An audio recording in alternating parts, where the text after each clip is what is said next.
Okay, so we're just going to do this problem using the nth root theorem. We're going to determine all the complex roots of the equation. Because it's to the fourth power, all means that there are 4 answers. Whatever the exponent is, that's how many answers there's going to be.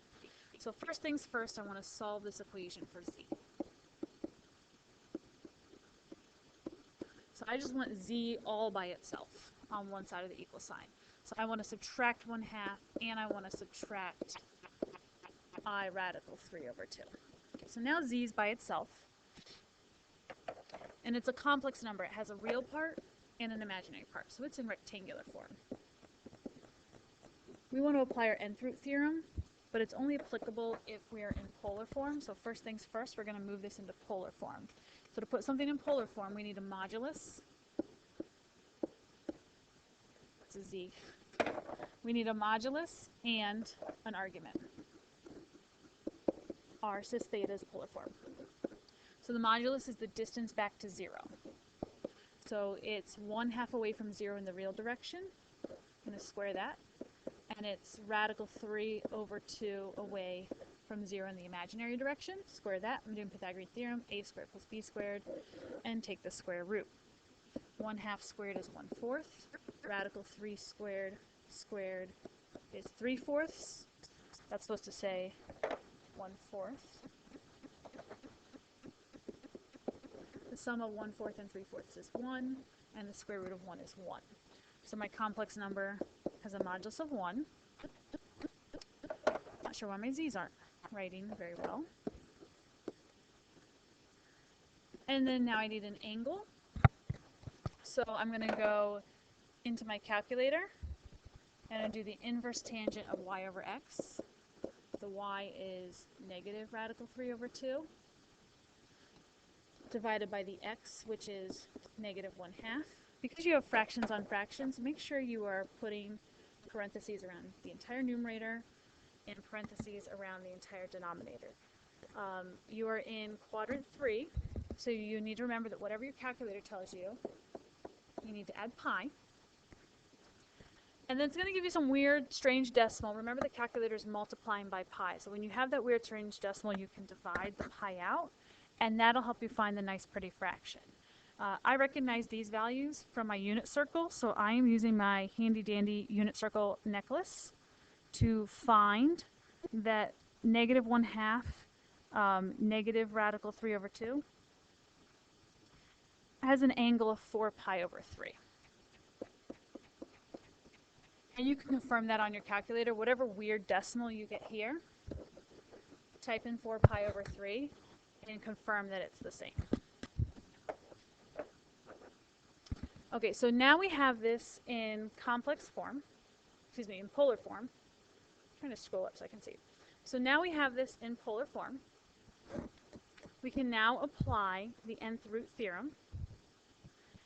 And we're going to raise it to the 1/4 power because we're looking for the 4th root. So we're going to take this and we're going to go to the 1/4 power. All of that, take it to the 1/4 power. So applying our nth root theorem,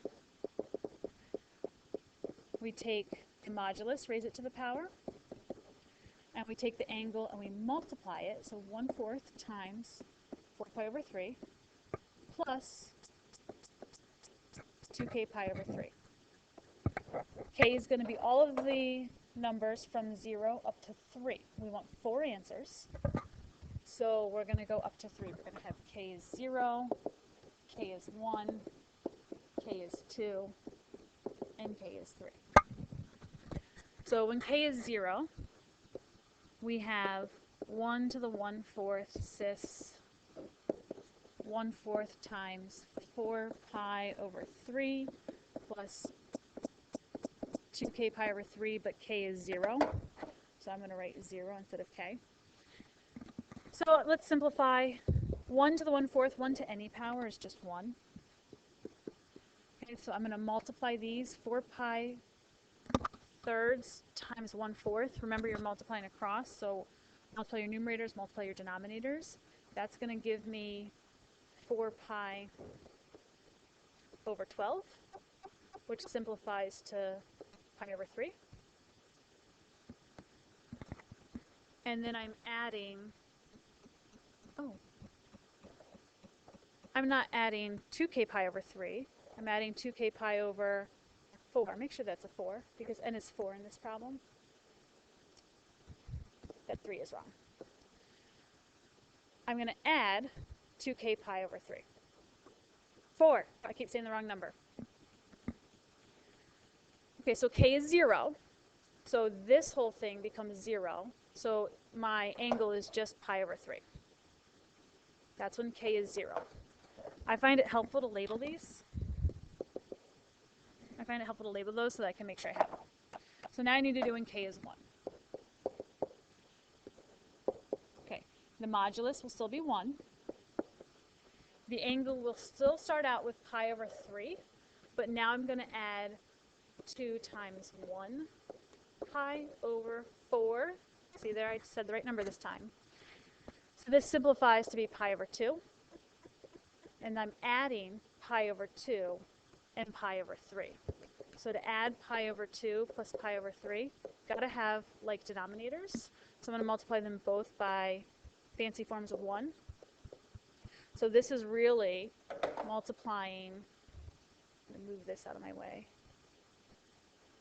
This is really multiplying 3/6, adding, and 2/6 for a total of 5/6. So our angle here will be 5 pi over 6. And I'm going to keep going. Now I'm going to do when k is 2. Modulus is still the same. This will now, my angle will now be pi thirds plus 2 times 2 pi over 4. This cancels out 4 over 4. So I have 1/3 plus 1. So my final angle when k is 2 is 4/3.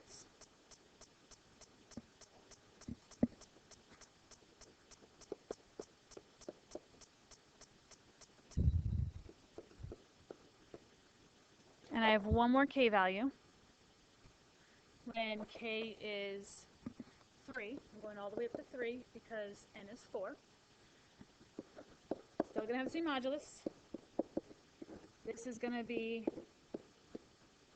pi thirds plus 2 times 3 pi over 4 because k is now 3.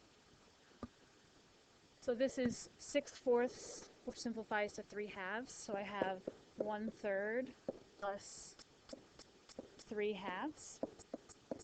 Okay. Again, turn it into 6. Multiply them by a fancy form of 1 so that they have the same denominator. So this is really 2 over 6 and 9 over 6 for a total of 11 over 6. So the final answer when k is 3 is 1/6 11 pi over 6.